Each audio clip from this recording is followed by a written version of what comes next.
Welcome to all. நம்ம civilians அகாடமியில் இன்றைக்கி என்ன பார்க்க போகிறோன்னா, ஆல்ரெடி நடந்து முடிஞ்ச சர்வேயர் எக்ஸாமினேஷன்ஸ் இருக்கு இல்லையா, அதனுடைய ப்ரீவியஸ் இயர் கொஷின் பேப்பர் தான் வந்து பார்க்க போகிறோம். ஓகேவா? இதில் வந்து கிட்டத்தட்ட ஒரு 150 கொஷனுக்கு அது வந்து 50 கொஷின்ஸாக ஒரு 3 பார்ட்டாக வந்து பார்க்கலாம். ஓகே, ஃபர்ஸ்ட் கொஷின் பார்த்தீங்கன்னா, B1 அப்படின்ற வரைபட பலகையினுடைய அளவு என்ன அப்படின்னு கேட்டிருக்காங்க. இதில் நீங்கள் முக்கியமாக நோட் பண்ண வேண்டியது என்னென்னா, லென்த்து, விட்த்து அண்டு திக்னஸ். ஒரு சில இடங்களில் வித்து லென்த்துன்னு கொடுத்துருவாங்க. ஸோ அவங்க என்ன கொடுத்துருக்காங்கன்றத கொஷினை ரொம்ப தெளிவாக படிக்கணும். அவங்க கொடுத்துருக்கிறது லென்த்து வித்து திக்னஸ் கேட்டிருக்காங்க. என்ன போர்டு கேட்டிருக்காங்கன்னா B1 கேட்டிருக்காங்க. எல்லாருக்குமே தெரியும் 1500 × 1000 × 25 என்னென்னா B0. அப்போ B1 என்றது 1000 × 700 × 25 mm திக்னஸ். அதுதான் வந்துட்டு கரெக்டான ஆன்சர். ஸோ ஆன்சர் C தான் நமக்கான கரெக்டான ஆன்சர். தென் செகண்ட் கொஷின் என்ன பார்க்க போகிறோம் அப்படின்னா, 700 mm × 1000 mm அளவுள்ள வரைதல் பலகைக்கு ஒதுக்கப்படுகின்ற குறியீடு என்னன்னு கேட்டிருக்காங்க. மேலே கேட்ட கொஷினே தான் ஆன்சர்லேருந்து கொஷினை கேட்டிருக்காங்க. சரியா? ஸோ ஆன்சர் என்ன அப்படின்னு பார்த்தீங்கன்னா B1. அதுதான் அந்த ட்ராயிங் போர்டுடைய சைஸ். சரியா? ஸோ இது தெரிஞ்சிருக்கணும். அதே மாதிரி இவங்க கொடுத்துருக்கிறது வித்து இன்ட்டு லென்த் அந்த மாதிரி கொடுத்துருக்காங்க. இதை மாதிரி B1 திக்னஸ் என்ன, B1 என்ற வரைபட பலகையினுடைய திக்னஸ் என்னன்ற மாதிரியான கொஷின்ஸும் கேட்பாங்க. ஸோ ஆன்சர் பார்த்தீங்கன்னா B is the right answer. Then third questions பார்க்க போகிறோம். சீரான தடிமன் கொண்ட கோடுகளை வரைவதற்கு பென்சிலின் முனை எவ்வாறு கூர்மைப்படுத்த வேண்டும் அப்படின்னு கேட்டிருக்காங்க. யூஸ்வலாக நம்ம பென்சிலுடைய முனைகளை பற்றி படிச்சுட்டு வரும்போது கூம்பு முனைகள் இருக்கும், அதுமாரி உருளை வடிவமாக இருக்கும், தட்டையான விளிம்பினை கொண்டது இருக்கும், வெட்டுக்கிளி விளிம்புகள் அப்படின்னு சொல்லிட்டு 4 வகைகளை வந்து பார்ப்போம். பென்சிலை ஷார்ப் பண்ணும்போது இந்த 4 வகையான பென்சிலுடைய முனைகளை பற்றி படிப்போம். அதில் யூனிஃபார்ம் திக்னஸ், அதாவது சீரான தடிமன் கொண்ட கோடுகள் வரைவதற்கு எது பயன்படுதுன்னா அந்த வெட்டுக்கிளி விளிம்புன்னு சொல்கிறோம் இல்லையா, அந்த பென்சில்ஸ் தான் வந்துட்டு பயன்படுது. அந்த முனைகளை கொண்ட பென்சில்ஸ் தான் பயன்படுத்தப்படுகிறது. ஸோ ஆன்சர் பார்த்தீங்கன்னா ஆப்ஷன் ஏ தான் கரெக்டான ஆன்சர். தென் A2 என்ற வரைதல் தாளினுடைய இடது விளிம்பு என்ன அப்படின்னு கேட்டிருக்காங்க. இப்போ வந்துட்டு ட்ராயிங் ஷீட்டில் A0லேருந்து A5 வரையும் நமக்கு கேட்டகரி பிரிச்சிருக்காங்க. அதில் நம்ம மார்ஜின்ஸை வந்து வரையும் போது என்ன பண்ணுவோம்னா left side and right side top and பாட்டமில் ஸ்பேஸ் விடுவோம் இல்லையா. இவங்க கேட்டிருக்கிறது என்னென்னா A2 அப்படின்ற ட்ராயிங் ஷீட்டில் இடது பக்க விளிம்பில் எவ்வளோ ஸ்பேஸ் விடுவீங்கன்னு கேட்டிருக்காங்க. எல்லாருக்குமே தெரியும் 20 mm அப்படின்னு தான் கரெக்டான ஆன்சர். இதுவே வந்துட்டு ஒரு A3 ஷீட் இருக்குல்ல, A4 ஷீட்ஸாக இருக்கும்போது நம்ம லெஃப்ட் சைட்லேயே என்ன தான் விடுவோம், 10 mm தான் ஸ்பேஸிங் விடுவோம், அதாவது 1 சென்டிமீட்டர் அளவு தான் விடுவோம். ஸோ ஆன்சர் C தான் கரெக்டான ஆன்சர். சரியா? தென் நெக்ஸ்ட் கொஷின், A3 அளவு வரைபடத்தாளினுடைய பரிணாமம் டேஷ் ஆகும் அப்படின்னு சொல்லிட்டு கொடுத்துருக்காங்க. எல்லாருக்குமே தெரியும் A4 ட்ராயிங் ஷீட்டுடைய அளவு என்ன அப்படின்னா 210 × 297. இது வந்து A4. A3 போது 297 × 420. சரியா? இதை வந்துட்டு அவங்க கொடுத்துருப்பாங்க, டேபிளில் கொடுத்துருப்பாங்க. ஒரு ட்ராயிங் ஷீட்டுடைய ட்ரிம்டு சைஸ் அன்ட்ரிம்டு சைஸ்லாம் கொடுத்துருப்பாங்க. கண்டிப்பாக அதில் வந்து கேள்விகள் இல்லாமல் ஒரு கொஷின் பேப்பரே இருக்காது. சரியா? ஸோ அதை நல்லா படிச்சுக்கணும். இப்போ A3 அப்படின்ற ட்ராயிங் ஷீட்டோடைய அளவு என்னென்னா 297 × 420. ஸோ அது எங்கே இருக்குது அப்படின்னா Dயில் தான் இருக்குது. ஸோ அதுதான் கரெக்டான ஆன்சரும் கூட. நெக்ஸ்ட் என்ன பார்க்க போகிறோம் அப்படின்னு பார்த்தீங்கன்னா, மூளை விட்ட அளவுகோலில் பயன்படுத்தப்படுகின்ற அழகானது.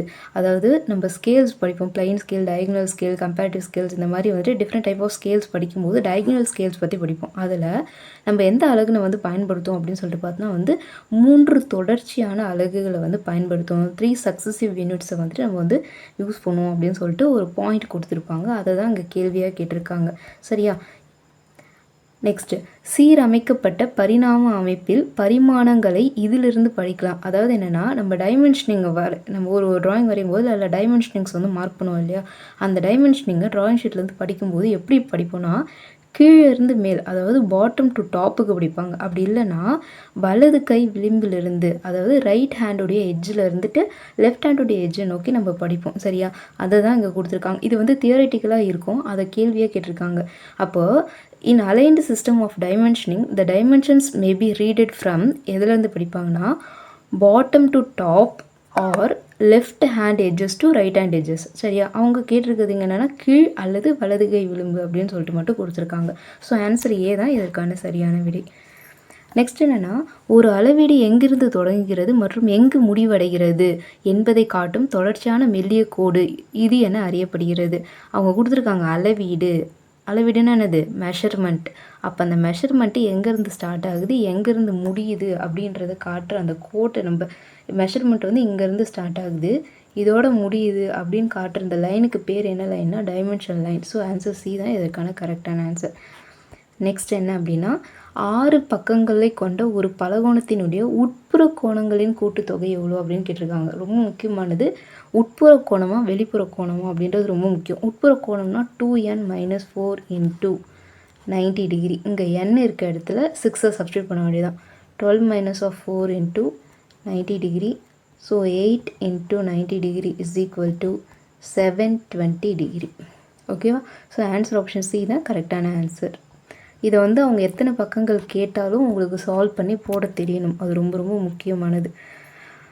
நெக்ஸ்ட் என்ன பார்க்க போகிறோம்னு சொல்லிட்டு பார்த்தீங்கன்னா, இது வந்து ஒரு அதாவது பேசிக் இன்ஜினியரிங் ட்ராயிங் வந்து பார்க்கும்போது இந்த கண்டென்ட்டை அப்படியே கொடுத்துருப்பாங்க. அதை அப்படியே கொஷினாக எடுத்து கேட்டிருக்காங்க. அதாவது என்னென்னா ட்ராயிங் வரையும் போது நம்ம ஒவ்வொரு ஸ்கேல்ஸ் யூஸ் பண்ணுவோம். டைமென்ஷனிங்காக ஸ்கேல்ஸ் யூஸ் பண்ணுவோம் இல்லையா? அந்த ஸ்கேலு நம்ம பயன்படுத்துகிற ட்ராயிங்ஸை பொறுத்து மாறும். இப்போ நான் வந்துட்டு நார்மலாக இன்ஜினியரிங் ட்ராயிங் வரையும் போது அங்கே ஒரு ஸ்கேலை யூஸ் பண்ணுவேன். இதுவே சைட் பிளானாக இருக்குது, லே அவுட் பிளான்ஸாக இருக்குன்னா அங்கே வேறு ஸ்கேல் யூஸ் பண்ணுவேன். மேப் ப்ரொடக்ஷன் அதாவது இந்திய வரைபடங்கள்லாம் ரெடி பண்ணுறாங்கல்ல, அதை மாதிரி ரெடி பண்ணும்போது மிகப்பெரிய அளவிலான பரப்பை வந்துட்டு காட்டணும் இல்லையா? ஸோ அங்கே என்ன ஸ்கேல்ஸ் யூஸ் பண்ணுறாங்க. தென் சர்வே நம்ம நிலங்களை சர்வே பண்ணுறோம் இல்லையா? அந்த மாதிரி சர்வே பண்ணி ஒரு வட்ட அளவிலான மாவட்ட அளவிலான இல்லைனா ஒரு கிராம அளவிலான மேப்லாம் ரெடி பண்ணுறாங்க இல்லையா? அங்கே வந்துட்டு என்ன ஸ்கேல்ஸ் யூஸ் பண்ணுவாங்க அப்படின்னு சொல்லிட்டு ஒரு பேஜில் வந்துட்டு ஹாஃப் பேஜ் வந்து இந்த டீட்டெயில் கொடுத்துருப்பாங்க. ஸோ அதுலேருந்து தான் இந்த கொஷினை கேட்டிருப்பாங்க. இது வந்துட்டு நீங்கள் எல்லாத்தையும் படித்து வச்சுக்கணும் கண்டிப்பாக. எப்படி ஐடென்டிஃபை பண்ணோம் அப்படின்னா இன்ஜினியரிங் ட்ராயிங்ஸ் நம்ம நார்மலாக ட்ராயிங் வரையும்போது 1:20, 1:30, 1:50 அப்படின்ற ஸ்கேல்ஸ் யூஸ் பண்ணுவோம். ஸோ ஃபஸ்ட்டு கண்டுபிடிச்சாலும் ஆல்மோஸ்ட் ரிமைனிங்கை கண்டுபிடிச்சலாம். இப்போ இன்ஜினியரிங் ட்ராயிங்கை பொறுத்த வரையும் நம்ம 1:40, 1:20 ஒரு 100க்குள்ளே 1:100க்குள்ளே தான் யூஸ் பண்ணுவோம் நம்ம இல்லையா? ஸோ ஸ்கேல் வந்து 1:40. ஆன்சர் ஆப்ஷன் 2 எங்கே இருக்குதுன்னு பார்த்தீங்கன்னா ஏலேயும் இருக்குது டிலேயும் இருக்குது. மேப் என்பது உலக வரைபடங்களோ இல்லைனா இந்திய வரைபடங்களோ ரெடி பண்ணும்போது மிகப்பெரிய அளவிலான பரப்பை நம்ம வந்து காட்டுற மாதிரி இருக்கும். அப்போ நம்ம என்ன யூஸ் பண்ணுவோம்னா ஸ்கேலினுடைய அளவை வந்து மாற்றுவோம். சரியா? அப்படி என்னன்னா 1:2 மேலே ஃபஸ்ட் பாயிண்ட் கொடுத்துருக்காங்க இல்லையா? அதுதான் அந்த 10 lakhs அப்படின்ற அளவில் கொடுத்துருப்பாங்க. ஸோ அதுக்கு 4th ஒனுக்கு ஃபஸ்ட் ஒன் தான் ஆப்ஷன். அது வந்து எங்கே இருக்குதுன்னு பார்த்தீங்கன்னா ஏல மட்டும்தான் இருக்குது. ஸோ ஆன்சர் ஆப்ஷன் ஏ தான் கரெக்டான ஆன்சர். ரிமைனிங் அது மீன் தெரியலனா படிச்சிட்டிங்க அப்படின்னா ஈஸியாக நீங்கள் படித்ததை வச்சு இங்கே வந்துட்டு அப்ளை பண்ணிக்க முடியும். ஓகேவா? ஸோ ஆன்சர் ஆப்ஷன் ஏ தான் கரெக்டான ஆன்சர். நெக்ஸ்ட்டு ஒரு கட்டிடத்தினுடைய முகப்பு தோற்றம் எந்தெந்த பக்கத்தில் வரைய முடிகிறது அப்படின்னு சொல்லிட்டு கேட்டிருக்காங்க. Elevations are difficultly created from the faces of the building such as அப்படின்னு கொடுத்துருக்காங்க.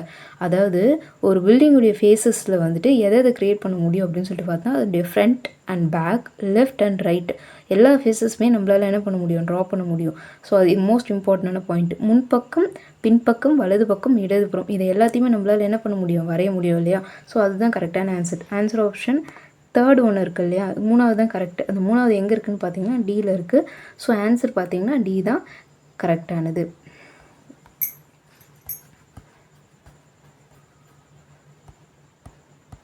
Next layout of plans dash அளவுகளுக்கு குறையாமல் வந்துட்டு வரையப்பட வேண்டும். மேலே ஒரு கொஷின் சொன்னாலே இல்லையா? இன்ஜினியரிங் ட்ராயிங்ஸு சைட் பிளான் தென் சர்வே அதுக்கப்புறம் மேப்லாம் ரெடி பண்ணுறதுக்கு என்ன ஸ்கேல் யூஸ் பண்ணுறோன்ட்டு அதில் தான் எந்த கொஷின்ஸும் வரும். சரியா? அப்போ லே அவுட் பிளானை ரெடி பண்ணுறதுக்கு எந்த ஸ்கேலுக்கு வந்துட்டு குறையாமல் இருக்கணும்னா 1:500 அப்படின்ற அளவுக்கு குறையாமல் என்ன பண்ணணும்? நம்ம வந்து வரையணும் அப்படின்னு சொல்லிட்டு கொடுத்துருப்பாங்க. லிமிட்டேஷன் கொடுத்துருப்பாங்க. இந்த ஸ்கேலுக்குள்ளே வரையணும், அதை மீறி போகக்கூடாது அப்படின்ற மாதிரி. நெக்ஸ்ட் வரைபட தாளில் அகலத்திற்கும் நீளத்திற்கும் உள்ள விகிதம் என்னன்னு கேட்டிருக்காங்க. இதில் என்ன கேட்பாங்கன்னா நீளத்திற்கும் அகலத்திற்கும் கேட்பாங்க. ஸோ படிக்கும் போதே கரெக்டாக படிக்கணும். அகலம்னா 1, ஆனால் 1 அப்படின்னு படித்து வச்சு கீ வச்சு படிங்க. So 1:√2 is the right answer. Okay. Next question வரைதலில் அளவின் நீளம் கண்டுபிடிப்பதற்கான சூத்திரம் என்ன அப்படின்னு கேட்டிருக்காங்க. ஆர்எஃப்னா ஃபஸ்ட்டு என்னன்னு தெரியணும். ரிஃப்ராக்ஷன் ஃபேக்டர் இன்டூ அதிகமான நீளம். சரியா? அதாவது நம்ம எடுத்துக்கிறதுலே வந்து அதிகபட்சமான நீளம். It's a maximum length. இந்த எஸ்எஃப், பிஎஃப், விஎஃப்லாம் நம்ம யூஸ் பண்ணவே மாட்டோம். பேசிக் இன்ஜினியரிங் ட்ராயிங்ஸில் ரிஃப்ராக்ஷன் ஃபேக்டர் பற்றி படிப்பீங்க. அதாவது ஸ்கேல் கன்வர்ஷன்ஸ் இருக்கு இல்லையா? அந்த ஸ்கேல் கன்வர்ஷன்ஸில் அப்போது அதில் ஆர்எஃப் வேல்யூ இன்ட்டு அதிகமான நீளம் மேக்ஸிமம் லென்த்தை வச்சு அந்த நம்ம எடுத்துக்கிற அளவினுடைய நீளத்தை கண்டுபிடிப்போம். சரியா? அது அந்த ஃபார்முலாவை தான் கொஷினாக கேட்டிருக்காங்க இந்த இடத்த. ஸோ படிக்கும்போதே நீங்கள் என்ன பண்ணணும்னா புரிஞ்சு படிக்கணும். கொஷின் எங்கேருந்து வருதுன்றது தெரியணும். ஃபஸ்ட்டு ஒரு கொஷினை பார்க்கும்போது இந்த ஏரியாவிலேருந்து கேட்குறாங்க. எக்ஸாம்பிள் வந்துட்டு இப்போ பார்க்க போகிற question the location of the title block in your drawing sheet is at the ஒரு டைட்டில் பிளாக் பற்றி கொஷின் கேட்டிருக்காங்க. சிலபஸில் டைட்டில் பிளாக்னு ஒரு தலைப்பு பகுதின்னு ஒரு கொடுத்துருக்காங்களே அதுலேருந்து கொஷின் கேட்டிருக்காங்க. டைட்டில் பிளாக்கை ட்ராயிங் ஷீட்டில் எந்த இடத்துல வரைவீங்கன்னு கேட்டிருப்பாங்க. எல்லாருக்குமே தெரியும். வலது பக்கத்தினுடைய கீழ்ப்பகுதியில் வரைவாங்க. சரியா? என்னது? வலது பக்கத்தினுடைய கீழ்ப்பகுதி, அதாவது பாட்டம் ரைட் ஹேண்ட் கார்னர் அப்படின்னு கொடுத்துருக்காங்க. ரைட் ஹேண்ட்னா வலது பக்கம், வலது பக்கத்தில் கீழ்ப்பகுதியில் தான் என்ன வரைவோம்? டைட்டில் பிளாக் வரைவோம். அதே மாதிரி வலது பக்கத்தினுடைய மேல் பகுதி இருக்கு இல்லையா, டாப் இருக்கு இல்லையா, அங்கே என்ன வரைவோம்னா வந்து அந்த directions marking, north south east west direction மார்க்கிங்கான அந்த சிம்பிளை வந்து வரைவாங்க. சரியா? ஸோ அதுவும் தெரிஞ்சிருக்கணும். தென் என்ன பண்ணுவோம்னா ஆல்ரெடி கேட்டது தான், B1 என்ற வரைபட தாளினுடைய தடிமன் என்னன்னு கேட்டிருக்காங்க. அங்கே வந்து டைமென்ஷன் என்னன்னு கேட்டிருந்தாங்க. டைமென்ஷன்லேருந்து என்ன டைப் ஆஃப் வந்து ட்ராயிங் போர்டுன்னு கேட்டிருந்தாங்க. இங்கே என்ன கேட்டிருக்காங்க, அதனுடைய திக்னஸ் என்னன்னு கேட்டிருக்காங்க. நம்ம எல்லாருக்குமே தெரியும், B0 B1க்கு 25 mm, B2 அண்ட் B3க்கு 15 mm. சரி, அப்போ ஆன்சர் பார்த்தீங்கன்னா ஆன்சர் ஆப்ஷன் ஏ தான் கரெக்டானது. 25 mm is the right answer. Next என்னென்னா, ஓவியம் வரைவதற்கு எந்த தர பென்சில்கள் பயன்படுத்தப்படுகிறது? இது என்னென்னா டைப் ஆஃப் பென்சில்ஸ் யூஸ் பண்ணுறது பொறுத்து கேள்வி. இது என்னென்னா H, 2H, HB type of pencil, B ஷேடிங்ஸ்க்காக யூஸ் பண்ணுறது, அண்ட் 2B. இந்த மாதிரி வந்து டிஃப்ரெண்ட் டைப் ஆஃப் பென்சில்ஸ் வந்து இருக்குது. சரி, எதை எந்த இடத்துல யூஸ் பண்ணுவாங்க அப்படின்றது தான் கேள்வி. இப்போ ரஃப் ஹேண்ட் ட்ராயிங்ஸ் வரையணும், ஃப்ரீ ஹேண்ட் ட்ராயிங்ஸ்லாம் வரைகிறதுக்கு என்ன யூஸ் பண்ணணும்னு சொல்லிட்டு பார்த்தா வந்து HB type of pencil use பண்ணுவாங்க. இதுவே வந்து B அப்படின்றது எதுக்குன்னா ஷேடிங்ஸ்க்காக வந்துட்டு யூஸ் பண்ணுறது B type of pencils use பண்ணுவாங்க. இதிலே வந்து 3B அண்ட் 4B அதெல்லாம் இருக்குது. சரியா? அண்ட் 3H 4Hலாம் இருக்குது. அது வந்து அதனுடைய தேவைகளை பொறுத்து, இப்போ டைமென்ஷன் லைனா சென்ட்ரல் லைனா, இப்போ 2H டைப் ஆஃப் பென்சில்ஸ்லாம் வந்து சென்ட்ரல் லைனுக்கு டைமென்ஷன் லைன்ஸ்க்குலாம் யூஸ் பண்ணுவாங்க. ஸோ அந்த பாயிண்ட் ஒன்று கொடுத்துருப்பாங்க, அது ரொம்ப முக்கியம். அதை ரொம்ப தெளிவாக படிச்சுக்கணும். அதுலேருந்து கண்டிப்பாக கேள்வி கேட்பாங்க. இவங்க கேட்டிருக்கிறது என்னென்னா ஓவியம் வரைவதற்கு அப்படின்னு கொடுத்துருக்காங்க. ஸோ ஃப்ரீ ஹேண்ட் ஸ்கெட்ச் ட்ராயிங்ஸ்க்கு HB தான் வந்து யூஸ் பண்ணுவோம் அப்படின்றது தான் கரெக்டான ஆன்சர். நெக்ஸ்ட்டு, எழுத்துக்கள் மற்றும் எண்கள் அவற்றின் டேஷ் மூலம் குறிக்கப்படுகிறது அப்படின்னு சொல்லிட்டு பார்த்தீங்கன்னா ஹைட். எதை பொறுத்து? அதனுடைய ஹைட்டை பொறுத்து தான் எழுத்துக்கள் மற்றும் எண்கள் அவற்றினுடைய உயரத்தின் மூலமாக என்ன பண்ணப்படுது? குறிக்கப்படுகிறது அப்படின்னு கொடுத்துருக்காங்க. திக்னஸோ ஷேப்போ ஸ்டைலை பொறுத்து அதை வந்து குறிக்கப்படுவது கிடையாது. Based on the height. சரியா? நெக்ஸ்ட் என்ன அப்படின்னு கொடுத்துருக்காங்க, 10:1 அப்படின்றது வரைபடத்தாளில் வந்துட்டு அந்த ஸ்கேலில் வரையப்பட்ட வரைபடத்தினுடைய அளவுகோல் என்ன அப்படின்னு கேட்டிருக்காங்க. இதை பார்க்கும்போதே நமக்கு தெரியணும். இது எங்கேருந்து கேட்டிருக்காங்கன்னா, full scale, enlarging scale, reducing scales அப்படின்னு ஒன்று இருக்கும் இல்லையா, அதில் இந்த டைட்டில்லேருந்து கேட்டிருக்காங்க. நம்ம எல்லாருக்கும் தெரியும் 1:1னா ஃபுல் ஸ்கேல். சரியா? அப்போ ஃபஸ்ட் ஒன் கிடையாது. தென் 1:2 அப்படின்னு கேட்டிருக்காங்கன்னா இட்ஸ் ரெடியூஸ்டு ஸ்கேல், அதுவும் கிடையாது. இவங்க கேட்டிருக்குது 10:1. சரியா? ஃபஸ்ட்டு வேல்யூ அதிகமாக இருக்குது, செகண்ட் வேல்யூ கம்மியாக இருக்குது. அப்போ என்னென்னா இது என்லார்ஜிங் ஸ்கேல் வரும். So third one is the right answer. Next,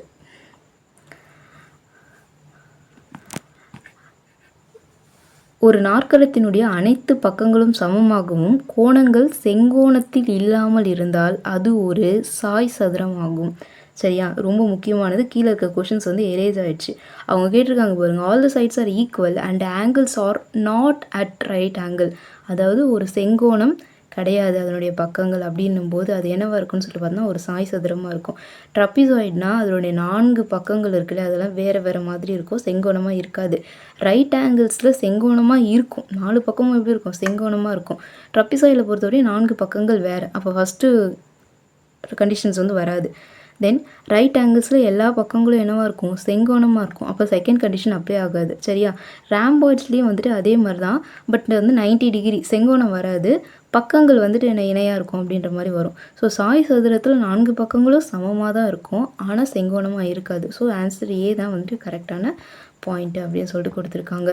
இது வந்துட்டு ஒரு மூடிய பலகோணத்தின் உட்புற கோணங்களின் கூட்டுத்தொகையை தேர்ந்தெடுக்கிட்டு அதாவது இன்டீரியர் ஆங்கிளுக்கு ஃபார்முலா 2n - 4 × 90 டிகிரி. இந்த கொஷின் இல்லாமல் சர்வேயிங்கில் ஒரு கொஷின் பேப்பரே இருக்காது. சரியா? இது பேஸ்டான சம் வச்ச கொஷினும் கேட்பாங்க, இந்த மாதிரி வந்துட்டு கொஷினும் கேட்பாங்க. அதாவது என்ன ஃபார்முலா அதை கண்டுபிடிக்கிறதுக்கு அப்படின்ற கேள்விகளும் கேட்பாங்க. சரியா? லாஸ்ட்டாக நடந்து முடிஞ்ச எக்ஸாம்ஸில் கூட வந்துட்டு இது பெஸ்ட்டாக கிட்டத்தட்ட 4 கேள்விகள் வந்திருந்தது. சரியா? சப்ஸ்டியூட் பண்ணுற மாதிரி ஒரு 2 கேள்விகள் கேட்டிருந்தாங்க. 10 பக்கங்களை கொண்ட ஒரு பலகோணத்தினுடைய உட்புற கோணங்களினுடைய கூட்டுத்தொகை என்ன அப்படின்ற மாதிரி கேள்வி. இந்த ஃபார்முலாவே ஒரு கேள்வி. இதை சிம்பிளிஃபை பண்ணி n - 2 × 180 டிகிரி அப்படின்னு சொல்லிட்டு பேஸ்டான ஒரு கேள்வி ஒன்று வந்தது. தென் இந்த ஃபார்முலாவை சப்ஸ்டியூட் பண்ணி இன்னொரு பலகோணத்தினுடைய உட்புற கோணங்களின் கூட்டுத்தொகை கண்டுபிடிக்கிற மாதிரி மொத்தம் 4 கேள்விகள் வந்தது. ஸோ இந்த ஃபார்முலாவும் இதை அப்ளை பண்ணி வர சம்ஸும் ரொம்ப முக்கியம், அது எல்லாருக்கும் தெரிஞ்சிருக்கணும். ஓகேவா? 2n - 4 × 90 degree is right answer. பொறியாளர்களுடைய அழகு பயன்பாடு என்பது என்ன அப்படின்னா, நம்ம வந்து ஒரு இன்ஜினியர்ஸ் வந்து ட்ராயிங் ஷீட்டில் ட்ராயிங் வரையும் போது ஒரு வரைபடத்தை அதனுடைய முழு அளவிலேயே வரையும். அதாவது என்னென்னா ட்ரூ ஸ்கேல் அவங்க என்ன கொடுத்துருக்காங்களோ அந்த ஸ்கேலே நம்ம வரையும். சரியா? இல்லைனா அதை என்லார்ஜ் பண்ணி வரைவோம், பெரிதாக்கி வரைவோம். எக்ஸாம்பிள் ஒரு சின்ன ஸ்க்ரூ இருக்குது அப்படின்னா அந்த ஸ்க்ரூவை நம்ம என்ன பண்ணுவோம், ட்ராயிங் ஷீட்டில் வரையும் போது அது பெருசாக்கி கொஞ்சம் என்லார்ஜ் பண்ணி வரைவோம். அது வந்து என்லார்ஜிங் ஸ்கேல் கொடுத்துருப்பாங்க. இல்லைனா ஒரு பெரிய வீட்டோடைய பிளானை வந்து ட்ராயிங் ஷீட்டில் வரையும் போது ஒரு A4 ஷீட்லேயோ ஒரு ட்ராயிங் ஷீட்லேயோ வரையும் போது ரெடியூஸ் பண்ணி வரைவோம். அது ரெடியூசிங் ஸ்கேல் சொல்லுவாங்க. ஸோ நம்ம இன்ஜினியர்ஸ் வந்துட்டு பயன்படுத்துகிற அலகுகள் full scale, enlarging scale and reduced scale எல்லாத்தையுமே பயன்படுத்தும். அதனால் ஆன்சர் ஆப்ஷன் டி தான் அதுக்கான கரெக்டான ஆன்சர். நெக்ஸ்ட்டு மேட்ச் கொடுத்துருக்காங்க. ஒரு சாய் சதுரம் அப்படின்றது என்னென்னா தெரியும், 4 பக்கங்களும் சமமாக இருக்கும். ஃபர்ஸ்ட் ஒனுக்கு ஆன்சர் வந்து செகண்டு. இணைகரம் அப்படின்றது பார்த்திங்கன்னா எதிர் பக்கங்கள் சமமாக இருக்கும். சரிவக போலி அப்படின்றது என்னென்னா 4 பக்கங்களும் எப்படி இருக்கும், வேறு மாதிரி இருக்கும். அண்ட் ஆன்டகன் அப்படின்றது என்னென்னா 11 பக்கங்களை கொண்டது. ஸோ ஆன்சர் பார்த்திங்கன்னா 2, 3, 4, 1. ஆன்சர் ஆப்ஷன் ஏ தான் கரெக்டானது. சரியா? நெக்ஸ்ட்டு வரைபடத்தில் வடக்கு குறியீடு எந்த மூலையில் வரையப்பட வேண்டும் அப்படின்னு கேட்டிருக்காங்க. நான் ஆல்ரெடி சொன்னது தான். ட்ராயிங் ஷீட்டில் டைட்டில் பிளாக்கு வலது பக்கத்தினுடைய கீழ்ப்பகுதி இருக்குல்ல, அங்கே வரைவாங்க டைட்டில் பிளாக்கு. அதே மாதிரி அந்த நார்த் டைரக்ஷன் மார்க்கிங், வடக்கு குறியீடுன்னு சொல்லி north, south, east, west marking இருக்குல்ல, அது எங்கன்னா வலது கையினுடைய மேல் மூளை டாப் கார்னரில் வரைவாங்க. ஸோ வந்துட்டு சி தான் கரெக்டான ஆன்சர். இதை வந்து தெரிஞ்சு படிக்கணும், நம்ம புரிஞ்சு படிக்கணும், அவ்வளோதான், வேறு ஒன்றும் கிடையாது. கொஸ்டின்ஸ் ஈஸியாக தான் இருக்கும், புரிஞ்சு படிக்கணும். நெக்ஸ்ட்டு வரைபடங்களினுடைய விகிதாச்சாரத்தில் குறைக்கப்பட்ட அல்லது பெரிதாக்கப்படும் அளவுகள் டேஷ் என்று அழைக்கப்படுகிறது. அப்படியே புக்கில் இருக்க ஒரு டெஃபினிஷனை கொஸ்டினாக கேட்டிருக்காங்க. Is called as plotting scale factors. சரியா? அதுதான் இது கொஷின். புக்கில் அப்படியே டேரெக்டாக இருக்குது இந்த பாயிண்ட்டு. அதை என்ன சொல்லியிருக்காங்கன்னா இங்கே அப்படியே ஒரு கொஷினாக கேட்டிருக்காங்க. சரியா? ஆன்சர் ஆப்ஷன் ஏ தான். இந்த ஏக்கும் சிக்கும் பாருங்கள், ஒரு சின்ன வேர்டு ஃபேக்டர் அப்படின்ற வேர்டு மட்டும்தான் டிஃப்ரென்ஸ். ஸோ படிக்கும்பொழுது நம்ம இந்த மாதிரி தியரியை வந்துட்டு தெளிவாக படிக்கணும். அப்போ தான் நம்மளால் கரெக்டாக வந்துட்டு என்ன பண்ண முடியும், ஆன்சரை சூஸ் பண்ண முடியும். இது என்னென்னா மெயின் ஸ்கேலில் எடுக்கக்கூடிய மிக சிறிய அளவீடை என்ன சொல்லுவாங்கன்னா எம்எஸ்டின்னு சொல்லுவாங்க. மேலே சொன்ன மாதிரியே தான் இதுவும் வந்துட்டு சேம் அதே அந்த அளவு இருக்கு இல்லையா, அந்த அலகுகளை குறியிடுறதுல என்லார்ஜிங், ரெடியூசிங் ஸ்கேல்ஸில் இதுவும் ஒரு ஒன் ஆஃப் த பாயிண்ட்டாக இருக்கும். ஸோ வந்துட்டு எம்எஸ்டின்னு சொல்லுவாங்க. மற்ற ஆப்ஷன்ஸை பாருங்கள், அந்த எம்எஸ்டியை அப்படியே வேர்ட்ஸ் ஸ்பெல்லிங்ஸை மட்டும் மாற்றி மாற்றி போட்டிருக்காங்க. சரியா? ஸோ இதெல்லாம் வந்துட்டு நீங்கள் படிக்கும்போது தெளிவாக படிச்சிங்கன்னா தான் இந்த மாதிரியான கேள்விகளை ஈஸியாக அட்டன் பண்ண முடியும். ஓகேவா? நெக்ஸ்ட், ஒரு வரைபடத்தினுடைய குறைக்கப்பட்ட அளவு என்பது என்ன? இந்த கொஷின்ஸ் பாருங்கள், என்லார்ஜிங், ரெடியூசிங் அந்த ஃபுல் ஸ்கேல் திருப்பி கேட்குறாங்க. அப்போ படிக்கும்போதே நீங்கள் இம்பார்ட்டன்ஸ் கொடுத்து படிக்க வேண்டிய டைட்டில் எதுலாம். அவங்க கேட்டிருக்கிறது ரெடியூசிங் ஸ்கேல் கேட்டிருக்காங்க. So 1:2 is the reducing scale.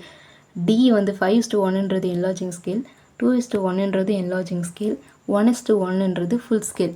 ஆக்சுவலாக நம்ம அங்கே என்ன அளவு இருக்கோ அந்த அளவுலேயே வரைவோம் அந்த ட்ராயிங்கை. இந்த கேள்வி ஆல்ரெடி கேட்ட கேள்வி, இன்னொரு எக்ஸாம்பிள் திருப்பி கேட்டிருக்காங்க. மூளை விட்ட அளவுகோலில் நம்ம வந்துட்டு அளவிட டேஷ் பயன்படுகிறது அப்படின்னு சொல்லிட்டு பார்த்தோன்னா 3 யூனிட்ஸ், 3 சக்ஸசிவ் யூனிட்ஸ்னு மேலே கொடுத்துருந்தாங்க, அதையே திருப்பி கொடுத்துருக்காங்க. சரியா? இன்னொரு எக்ஸாம்ஸில் ரிப்பீட் ஆகிருக்கு. 3 யூனிட்ஸ் வந்து பயன்படுத்தப்படுகிறது அப்படின்னு சொல்லிட்டு கொடுத்துருக்காங்க. ஓகே, நெக்ஸ்ட் என்னன்னா சாய்ந்த கோடுகள் டேஷ் டிகிரி சாய்வாக ஒரு குறுகிய கோடாக வரையப்படுகிறது. நம்ம எல்லாருக்குமே தெரியும், அம்புக்குறிகள் பற்றி படிப்பீங்க. டைமென்ஷனிங் ப்ராசஸ் பண்ணிகிட்டு இருக்கும்போது ஒரு டைமென்ஷன் லைன் வரைகிறோம் இல்லையா, அந்த டைமென்ஷன் லைனில் அந்த குறியீடுகளை 3 வகையில் குறியிடலாம். ஒன்று என்னென்னா அம்புக்குறிகள் இடலாம். அப்படி இல்லை அப்படின்னா இடம் போதிய அளவு இல்லைன்னா சாய்ந்த கோடுகள், இப்படி சாய்ந்த கோடுகள் வந்து வரைவாங்க. அப்படியும் இல்லைன்னா எட்ஜில் வந்துட்டு சின்னதாக ஒரு ரவுண்டு மாதிரி போடுவாங்க 3 mm டயால்.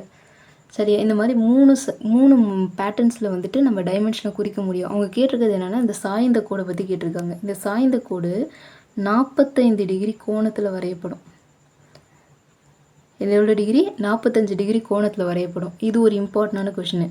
இதே மாதிரி இந்த வட்டத்தால் குறிக்கப்படும் பொழுது அது எவ்வளோ எம்எம் வந்து விட்டமுடையதாக இருக்கும் அப்படின்னா 3 mm டயா கொண்டதாக இருக்கும். இது ஒரு கொஷின். அதே மாதிரி இந்த ஆரோ மார்க் போடுறோம் இல்லையா, இந்த ஆரோ மார்க்கினுடைய அளவானது நம்ம எவ்வளோ வந்துட்டு லென்த், அதாவது அதனுடைய அளவு எப்படி இருக்கோ அதுக்கேற்ற மாதிரி தான் இந்த ஆரோ மார்க்கை போடுவோம். ஒரு சில இடத்துல ஒரு சின்ன டைமென்ஷனை தான் குறிப்போம்.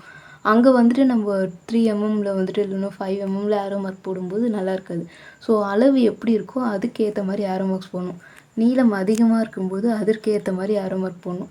நீளம் வந்து கம்மியாக இருக்கும்போது அதுக்கேற்ற மாதிரி ஆரோ மார்க் போடணும். சரியா? இது வந்து 3 பாயிண்ட் இருக்கும். இந்த 3மே முக்கியமான பாயிண்ட்டு. சரியா? ஸோ அதை படிக்கும்போது தெளிவாக படிக்கணும். 45 degree is the right answer. Next 594 × 420 அப்படின்ற வரைபடத்தாளினுடைய இரண்டாவது மடிப்பு இது எதில் வரும் அப்படின்னு சொல்லிட்டு பார்த்தீங்கன்னா ஃபோல்டிங் ஆஃப் ட்ராயிங் ஷீட் அப்படின்னு ஒரு டைட்டில் கொடுத்துருப்பாங்க. அதில் ஒரு ட்ராயிங் ஷீட்டையும் மடித்து வைக்கும்போது எத்தனை மடிப்புகள் இருக்குது, ஒரு மடிப்புலேயும் என்ன அளவுகளில் மடிப்பாங்க, எவ்வளோ ஸ்பேசிங்ஸை மடிப்பாங்க அப்படின்னு ஒரு பாயிண்ட் கொடுத்துருப்பாங்க. சரியா, அதனுடைய அடிப்படையில் தான் இந்த கேள்வி கேட்டிருக்காங்க. நம்ம வந்து நோட்ஸ் கொடுக்கும்போது அகாடமி நோட்ஸ் கொடுக்கும்போது அதில் ஃபோல்டிங் ஆஃப் ட்ராயிங் ஷீட்டில் என்ன ப்ரொசீஜர் ஃபாலோ பண்ணி ட்ராயிங் ஷீட்டை மடிக்கிறாங்கன்னு கொடுத்துட்டு ஒரு ட்ராயிங் ஷீட்டையும் A0, A1, A2 அப்படின்றத first folding, second folding, third ஃபோல்டிங்கில் என்னென்ன சைஸில் மடிக்கிறாங்க அப்படின்றதையும் கொடுத்துருப்பாங்க. அவங்க கேட்டிருக்கிறது A2 ட்ராயிங் ஷீட்டில் கேட்டிருக்காங்க. A2ல் செகண்ட் ஃபோல்டிங் பற்றி கேட்டிருக்காங்க, இந்த ஃபோல்டிங் பற்றி கேட்டிருக்காங்க. சரியா, ஸோ இந்த ஃபோல்டிங்குடைய அளவு என்ன இருக்குன்னு சொல்லிட்டு பார்த்தோன்னா 190 ± 2 mm அப்படின்ற அளவில் இருக்கும். சரியா, ஸோ 192 mm அப்படின்ற அளவில் கொடுத்துருப்பாங்க. அதே மாதிரி அதனுடைய வர்டிக்கல் ஹைட்டு இது இருக்கு இல்லையா, இது வந்து 297. இதனுடைய ஹரிசாண்டலான இந்த நீளம் இருக்கு இல்லையா, இது வந்து 210. எப்பயுமே ஒரு ட்ராயிங் ஷீட்டை மடிக்கும்பொழுது 210 × 297 அப்படின்ற அளவில் தான் மடித்து ஃபைனலாக ஃபோல்டு பண்ணி வைப்பாங்க. சரியா, ஸோ அதுதான் கேட்டிருக்காங்க. அவங்க கேட்டிருக்கிறது என்னென்னா செகண்ட் ஃபோல்டிங், ரெண்டாவது மடிப்பு எவ்வளோ வந்துட்டு அளவில் இருக்குன்றதான் கேள்வியாக கேட்டிருக்காங்க. ஸோ அதை தான் பார்க்க போகிறோம். செகண்ட் ஃபோல்டிங்குடைய அளவு பார்க்கும்போது 192 mm அப்படின்றது தான் அதனுடைய அளவாக இருக்கும். சரியா, அம்புக்குறிகளினுடைய அளவு வரைபடத்தாளின் அளவிற்கு டேஷ் இருக்க வேண்டும் அப்படின்னு சொல்லிட்டு பார்த்தோன்னா வந்து விகிதாசாரமாக இருக்கணும். சரியா, அதாவது ட்ராயிங்குடைய லென்த் எவ்வளோ இருக்குது, சைஸ் ஆஃப் த ட்ராயிங்க்கு ஏற்ற மாதிரி ஆரோ மார்க்ஸ் போடணும் அப்படின்றது தான் பாயிண்ட். நம்ம முன்னாடி பார்த்தோம் இல்லையா, அதுதான் அங்கே கேள்வியாக கேட்டிருக்காங்க. ரொம்ப இம்பார்ட்டண்டான கேள்வி. அப்போ நீங்கள் டைமென்ஷனிங் பற்றி படிக்கும்போது, ஆரோ மார்க்ஸ் பற்றி படிக்கும்போதுலாம் ரொம்ப தெளிவாக படிக்கணும். சேம் இன்னொரு கேள்வியும் கேட்டிருக்காங்க ஃபோல்டிங் ஆஃப் ட்ராயிங் ஷீட்டில். A2 அளவு வரைபடத்தாளினுடைய முதல் மடிப்பு என்ன அப்படின்னு கேட்டிருக்காங்க. அதில் மொத்தமே 3 மடிப்பு தான். ஒன்று என்னென்னா 210, இன்னொன்று வந்து 192, தேர்ட் எவ்வளோ அப்படின்னு பார்த்தீங்கன்னா 297. இவங்க கேட்டிருக்கிறது என்னென்னா ஃபஸ்ட்டு, அப்போ 210 தான் அதனுடைய அளவு. சரியா, அப்போ நீங்கள் படிக்கணும் என்ன இந்த ஃபஸ்ட்டு ஃபோல்டிங் எவ்வளோ அளவில் மடிக்கிறாங்க, செகண்ட் ஃபோல்டிங் என்ன அப்படின்னு சொல்லிட்டு. சேம் அதே கொஷின் ரிப்பீட் ஆகிருக்கு. A2 சைஸ் ஆஃப் ட்ராயிங் ஷீட்டில் செகண்ட் ஃபோல்டிங்குடைய சைஸ் என்ன அப்படின்னு கேட்டிருக்காங்க. 192 mm ஆல்ரெடி கேட்ட கேள்வி திருப்பி கேட்டிருக்காங்க. மடித்த பிறகு வரைபடத்தாளினுடைய உயரம் டேஷாக இருக்க வேணும் அப்படின்னு சொல்லி கொடுத்துருக்காங்க. ஃபோல்டிங் ஆஃப் ட்ராயிங் ஷீட்டில் இதை தான் நான் சொன்னேன். அதனுடைய உயரம் வந்து 297. சரியா, அதுவே அதனுடைய அகலம் கேட்டிருந்தாங்கன்னா 210 mm அப்படின்ற அளவில் இருக்கணும் அப்படின்றது தான் இந்த கேள்வி. தாளின் அகலத்தில் உள்ள மண்டலங்கள் டேஷால் குறிக்கப்படுகிறது அப்படின்னு சொல்லிட்டு பார்த்தோன்னா எழுத்துக்களால். ஒரு வரைபடத்தாளில் ஒரே ஒரு உருவத்தை வேண்டி இருந்தால் அது வேலை செய்யும் இடத்தில் டேஷில் வரைய வேண்டும், மையத்தில் வரைய வேண்டும். அப்படியே இந்த பாயிண்ட்டை புக்கில் அப்படியே கொடுத்துருப்பாங்க. சரியா, ஒரு லைனாக கொடுத்துருப்பாங்க. ஓகே, ஸோ சென்டரில் வரைவாங்க. இதுவே வந்துட்டு நம்ம எலிவேஷன், செக்ஷன் அண்டு அதனுடைய சைட் வியூஸ் இதெல்லாம் வரைய போகிறோம் அப்படின்னும் போது அந்த ட்ராயிங் ஷீட்டையே வந்துட்டு செப்ரேட் பண்ணுவாங்க. அதாவது என்னென்னா 4ஆவோ 3ஆவோ ஸ்ப்ளிட் பண்ணி அதுக்கேற்ற மாதிரி வரைபடத்தை வந்து வரைவாங்க. இதுவே ஒரே ஒரு ட்ராயிங்கை மட்டும் வரைய போகிறோம் அப்படின்னா அதனுடைய சென்டரில் வந்து வரையறதா சொல்லியிருக்காங்க. ஓகே, அகலத்திற்கும் நீளத்திற்கும் உள்ள விகிதம் வரைபடத்தாளில் ஆல்ரெடி கேட்ட கொஷின். அகலம் நீளம் கேட்டிருக்காங்க. ஸோ 1:√2 தான் கரெக்டான ஆன்சர். தென் டேஷ் பென்சில்கள் நிழலுக்கு பயன்படுத்தப்படுகிறது. ஷேடிங்ஸ்க்கு என்ன பென்சில் யூஸ் பண்ணுவாங்கன்னா பி டைப் ஆஃப் பென்சில்ஸ் தான் யூஸ் பண்ணுவாங்க. சரியா, ஸோ பென்சில் யூசேஜ் எந்தெந்த இடங்களில் எந்த பென்சில் பயன்படுத்துகிறாங்க அப்படின்றது முக்கியம். இதுவும் அதிலே தான் கேட்டிருக்காங்க. டேஷ் பென்சில்கள் கட்டுமான கோடுகள், பரிணாம கோடுகள், பிளவு கோடுகள் மற்றும் மையக்கோடுகளுக்கு பயன்படுத்தப்படுகிறது அப்படின்னு சொல்லிட்டு கொடுத்துருக்காங்க. நான் ஆல்ரெடி சொன்ன டைமென்ஷனல் லைன்ஸ், கன்ஸ்ட்ரக்ஷன் லைன்ஸ்க்குலாம், சென்ட்ரல் லைனுக்குலாம் 2H type of pencils use பண்ணுவாங்க. சரியா, HB வந்து ஃப்ரீ ஹேண்ட் ட்ராயிங்ஸ் வரைகிறதுக்கு யூஸ் பண்ணுவாங்க. B வந்து ஷேடிங்ஸ்க்கு யூஸ் பண்ணுறது. டேஷ் உதவியுடன் செங்குத்து மற்றும் சாய்ந்த கோடுகள் வரையப்படுகிறது. எதனுடைய உதவியுடனா செட் ஸ்கொயருடைய உதவியுடன். நிறைய பேருக்கு வரலாம், மேடம் ஸ்கேல் யூஸ் பண்ணி செங்குத்து மற்றும் சாய்ந்த கோடுகளை வரைய முடியாதா அப்படின்னு சொல்லிட்டு ரொம்ப யோசிப்பீங்க. இந்த பாயிண்ட்டை செட் ஸ்கொயரில் அப்படியே தெளிவாக கொடுத்துருப்பாங்க. சரியா, அதாவது மோஸ்ட் இம்பார்ட்டன்ட் பாயிண்ட்டை ஹைலைட் பண்ணியே கொடுத்துருப்பாங்க. செட் ஸ்கொயருடைய உதவியுடன் சொல்லிட்டு பார்த்தோன்னா வந்து மூளை விட்டங்களுடைய உதவியுடன் என்ன பண்ணுவோன்னா செங்குத்து மற்றும் சாய்ந்த கோடுகள் வரையப்படுகிறதுன்னு கொடுத்துருப்பாங்க. அதே மாதிரி ஒரு மினி டிராஃப்ட் யூஸ் பண்ணும்போது அந்த T ஸ்கொயர் இருக்கு இல்லையா, அதில் பாட்டம் மேஜர் ட்ராயிங்ஸ் வரைகிறதுக்கு என்ன பண்ணக்கூடாது, யூஸ் பண்ணக்கூடாது அப்படின்ற பாயிண்ட்ஸையும் வந்து கொடுத்துருப்பாங்க. மோஸ்ட் இம்பார்ட்டண்டான பாயிண்ட்ஸ் ரெண்டுமே. நெக்ஸ்ட் அடுத்தது என்னென்னா வரைபடங்களுடைய பக்க விளக்கு கோட்டினுடைய தடிமன். இது என்னென்னா நீங்கள் ஆல்ரெடி வந்து ட்ராயிங் ஷீட்டில் வந்து பார்டர் வரைகிறீங்களே, அது வந்து left hand space, top bottom, right சைடில் எவ்வளோ ஸ்பேஸிங் விடணும் அப்படின்றத பற்றி படிப்பீங்க. அப்போது லைன் வரைவோம், பார்டர் லைன் வரைவோம். அந்த பார்டர் லைனுடைய திக்னஸ் எவ்வளோ இருக்கணும் அப்படின்னு பார்த்தீங்கன்னா 0.6 mm திக்னஸில் நம்ம வரையணும் அப்படின்னு கொடுத்துருப்பாங்க. ஓகே, இதுவும் டைரக்ட் கொஷின் தான், புக்கில் இருந்து அப்படியே கொடுத்துருக்காங்க. வரைபடத்தாளினுடைய கீழ் வலது அமைந்திருக்க வேண்டியது என்ன அப்படின்னு சொல்லி பார்த்தா வலது கையினுடைய கீழ்ப்புறத்தில் நம்ம டைட்டில் பிளாக் வரைவோம். சரியா? ஸோ அதுதான் இங்கே கொடுத்துருக்காங்க. டைட்டில் பிளாக்லேருந்து இந்த கொஷின்ஸ் வந்து கேட்டிருக்காங்க. ஸோ நோக்கு நிலை குறிகளில் ஒன்று எப்பொழுதும் வரைவாளரை டேஷ் செல்கிறது. இது எதுலேருந்துன்னா ஓரியன்டேஷன் மார்க் இருக்கு இல்லையா, அதுலேருந்து இந்த கேள்வி வந்து கேட்டிருக்காங்க. இதில் என்னென்னா ஓரியன்டேஷன் மார்க் இருக்குன்னா ட்ராயிங் ஷீட் இருக்குது. ட்ராயிங் ஷீட்டை நம்ம வந்துட்டு ஹரிசாண்டலாகவும் வைக்கலாம், வெர்டிக்கலாகவும் வச்சுக்கலாம். சரியா? அதாவது செங்குத்தாகவும் வைக்கலாம், கிடைமட்டமாகவும் வச்சு நம்ம ட்ராயிங் வரைஞ்சிக்கலாம். நம்மளுடைய தேவைகளுக்கு ஏற்ற மாதிரி தான் ட்ராயிங் ஷீட்டை வைக்கிறோம். எப்படி வச்சாலும் நீங்கள் ஓரியன்டேஷன் மார்க்கை இந்த சைடில் ஒன்று போடுவீங்க, இந்த சைடில் ஒன்று போடுவீங்க. அதாவது எக்ஸ் ஆக்சிஸில் ஒன்றும் ஒய் ஆக்சிஸில் ஒன்றும் ஓரியன்டேஷன் மார்க் போடுவீங்க. நீங்கள் ஹரிசாண்டலாக வச்சு வரைஞ்ச, அதாவது கிடைமட்டமாக வச்சு வரைஞ்சாலும் சரி, செங்குத்தாக நீங்கள் ட்ராயிங் ஷீட்டை எப்படி வச்சு வரைஞ்சாலும் சரி, நீங்கள் வரைகிற ஓரியன்டேஷன் மார்க் இல்லையா, அதாவது நோக்கு நிலை குறிகள் இருக்கு இல்லையா, அதில் ஒன்று எப்பொழுதுமே வரைவாளரை நோக்கி செல்கிறது. சரியா? மேல் நோக்கியோ கீழ் நோக்கியோ கிடையாது, வரைவாளரை நோக்கி செல்லும். சரியா? இதுவும் இம்பார்ட்டண்டான பாயிண்ட். அப்படி டைரெக்டாகவே கொடுத்துருப்பாங்க. ஸோ ஏ தான் கரெக்டான ஆன்சர். A0 என்ற வரைபடத்தாளினுடைய பரப்பளவு என்ன அப்படின்னு கேட்டிருக்காங்க. 1 மீட்டர் ஸ்கொயர். ஒன்றுக்கொன்று 90 டிகிரியில் அமைந்த ஆரங்களால் உருவாக்கப்படும் வட்டத்தினுடைய பாகம் டேஷ் எனப்படும். இதுதான் ஒரு வட்டம். ஒன்றுக்கொன்று எப்படி இருக்குது, 90 டிகிரின்னு கொடுத்துருக்காங்க. இந்த 90 டிகிரிகளால் உருவாக்கப்படுகின்ற இந்த போர்ஷனை என்ன சொல்லுவாங்க அப்படின்னு சொல்லிட்டு பார்த்தீங்கன்னா கால் வட்டம் அப்படின்னு சொல்லிட்டு சொல்லுவாங்க. சரியா?